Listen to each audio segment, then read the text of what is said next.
Good evening, dear friends. Very good evening. Today we are going to conduct a quiz on history. जैसा कि आपके screen पर लिखा हुआ है हिस्ट्री क्विज लेसन 2। और मैं आपको बताना चाहूँगा कि lesson 2 on the trail of the earliest people पहले था, लेकिन अब क्या किया गया है नए सिलेबस में कि from gathering to growing food में ही इसको मर्ज कर दिया गया है। तो जब हम नए बुक्स से पढ़ेंगे तो ये from gathering to growing food और on the trail of earliest people दोनों एक साथ हमको मिलेंगे। ओके, तो हम चलते हैं हिस्ट्री क्विज आज कंडक्ट करते हैं लेसन 2 के ऊपर। तो हमारा क्विज कुछ इस तरीके से स्टार्ट होगा और आपके स्क्रीन पर पहला क्वेश्चन है। The very first question for you.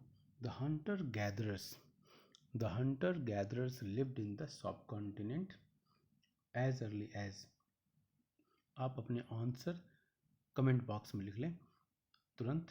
1 million years एगो, दूसरा ऑप्शन है 2 मिलियन ईयर्स एगो, third option is 3 million years एगो और चौथा है 4 मिलियन ईयर्स एगो।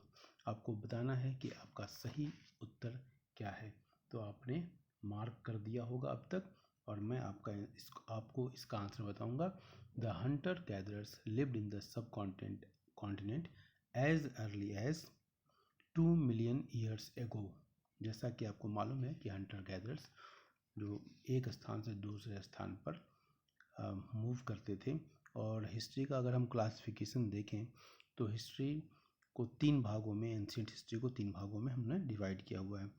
तो वो पैलियोलिथिक एज, मेसोलिथिक एज और नियोलिथिक एज। पैलियोलिथिक एज और नियोलिथिक एज के बीच में जो एज हमने निर्धारित किया हो that is a mesolithic age. Palaeolithic age का अगर हम कार्यकाल माने तो वो 2 मिलियन ईयर्स से लेकर 12,000 साल पीछे तक का काल है। इसके बाद मेसोलिथिक का जो पीरियड आता है वो 12,000 से 10,000 के बीच में और नियोलिथिक एज 10,000 ईयर्स एगो से स्टार्ट होता है। इसके बाद भी आप देखेंगे पढ़ेंगे पैलियोलिथिक एज को अपर, मिडिल और लोअर में डिवाइड किया गया है। मेसोलिथिक एज में माइक्रोलिथ पाए जाते थे। तो इस तरीके से आपको ये जानना होगा। Okay, next question. Edible plants, बहुत ही आसान क्वेश्चन है आपकी स्क्रीन पर। ईडिबल प्लांट्स, ठीक है, ये क्या होते हैं? पॉइजनस होते हैं, नॉन पॉइजनस होते हैं, टूल मेकिंग प्लांट्स होते हैं या यूज्ड इन मेकिंग हट्स होते हैं, किसके लिए प्रयोग किया जाता है? तो आपका सही उत्तर आपने मार्क कर दिया होगा क्योंकि बहुत ही आसान क्वेश्चन है। इससे आसान क्वेश्चन कुछ हो भी नहीं सकता। Edible plants non poisonous plants होते हैं। बिल्कुल सही, बहुत सारे बच्चों के आंसर सही दिखाई दे रहे हैं। Next question. Which type of tools have survive best? किस तरह के टूल्स सर्वाइव किए सबसे ज़्यादा? तीसरा क्वेश्चन है ये आपकी स्क्रीन पर। Stone tools, wood tools, bone tools and none of the above. Which type of tools have survive best? किस तरह के टूल्स सबसे ज़्यादा सर्वाइव किए? तो आपका सही आंसर है, बिल्कुल सही मार्क किया आपने सबसे पहले। और मैं देख रहा हूँ कम से कम 10 बच्चों ने इसको सही मार्क किया है। बिल्कुल सही, stone tools correct answer. Okay, next question. Some of the tools had been attached to a handle made of. उसका नाम क्या आपको बताना है। Some of the tools had been attached to a handle made of किस चीज़ से बने हुए थे? जो टूल्स अटैच किए जाते थे हैंडल से तो किस चीज़ के बने होते थे? उस टूल्स को किस चीज़ का वो बना होता था? और आपका सही ऑप्शंस आपके सामने हैं। Stone, cloth, bones and plastic. Stone, cloth, bones and plastic. और आपका सही उत्तर है, बताइए क्या था? ये bones. Okay, some of the tools had been attached to a handle made of bones. Handle किस चीज़ का बना होता था? बोन्स का। टूल्स किस चीज़ का बना होता था? स्टोन उसमें लगे होते थे। ओके, तो ये हमारा चौथा क्वेश्चन था। और 5वां क्वेश्चन है आपकी स्क्रीन पर, बहुत ही प्यारा क्वेश्चन है।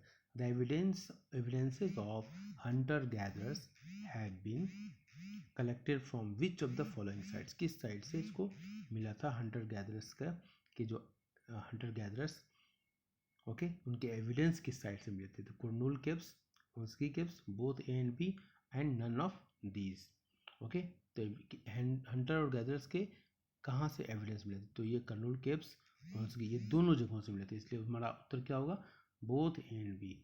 Next question, most of the sites were located near the, कहाँ ज़्यादा से ज़्यादा साइट हमको मिले थे, जो एंशिएंट काल में जो साइट्स मिले थे पैलेयोलिथिक काल में या मेसोलिथिक में, तो कहाँ मिले थे?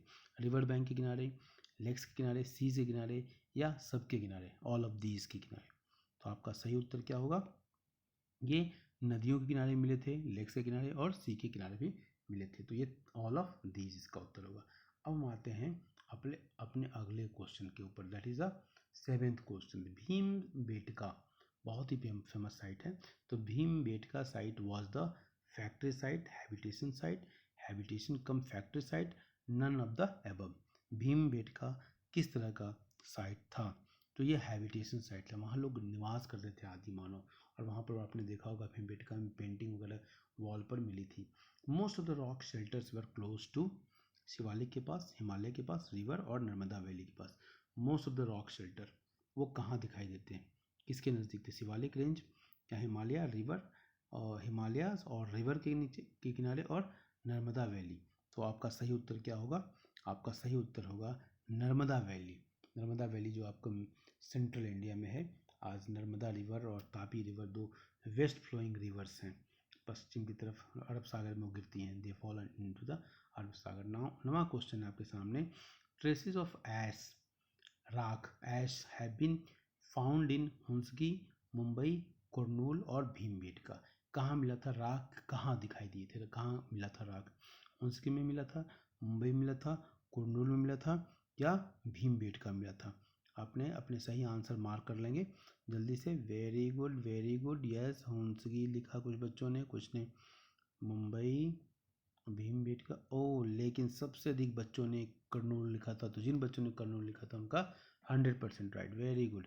Traces of ash gave the indication of use of metal, use of match box, use of kerosene and use of fire.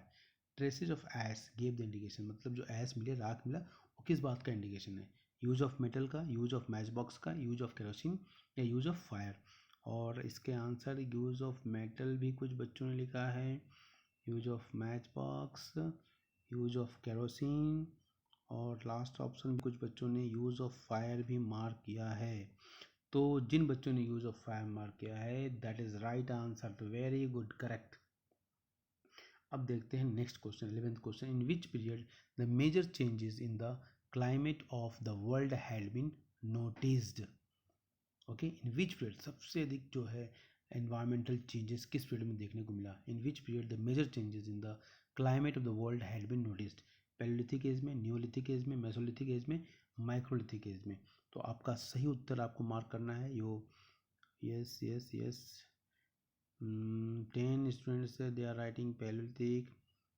Okay, कुछ बच्चों ने नियोलिथिक भी लिखा है, and some students mesolithic, and एक बच्चे ने माइक्रोलिथिक भी लिखा है। वाओ, लेकिन जिन्होंने पैलेयोलिथिक लिखा है उनका आंसर सही है। ओके, जैसा कि हमने बताया कि आपको पैलेयोलिथिक एज को 2 मिलियन ईयर्स से लेकर 12,000 ईयर्स के बीच में क्लासीफाई किया गया, और 12,000 के आसपास बहुत सारे क्लाइमेटिक चेंज हुए थे। और अगला क्वेश्चन है आपका, stone tools found during the mesolithic period are called, उनको क्या कहा जाता था मेसोलिथिक पीरियड में? इसे मैं बता दूं, इस पीरियड में जो स्टोन टूल्स होते थे बहुत छोटे होते थे। तो stone tools found during the mesolithic period are called microliths, spears, arrows, none of the above, none of these. Okay, तो इसका उत्तर क्या होगा? कितने लोगों ने मार्क किया? Okay, spears spears spears, arrows भी कुछ लोगों ने मार्क किया, कुछ ने नन ऑफ दीज भी कर दिया, लेकिन सबसे अधिक आंसर आया है microliths, and that is very much right.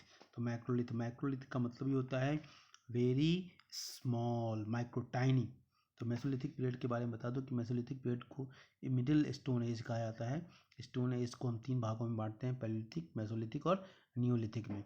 तो मेसोलिथिक जो है वो मिडिल स्टोन एज है पीरियड, और ये एक्सटेंड करता है 12,000 ईयर्स एगो। और इस काल में जो टूल्स बने थे वो छोटे होते थे, टाइनी होते थे। तो मेसोलिथिक का जो पीरियड था 12,000 से 10,000 के बीच में था, और इसमें जो टूल्स थे वो बहुत ही छोटे होते थे, और इसलिए इनको माइक्रोलिथ कहा जाता था। तो ये आज का ये प्रश्न मंच का कार्यक्रम इसी के साथ समाप्त होता है। उम्मीद है आपको पसंद आया होगा, और अपनी बात को कमेंट बॉक्स में लिखेंगे जिससे कि मुझे मोटिवेशन मिले और मैं इस तरह की वीडियो को और बनाऊँ। Thank you.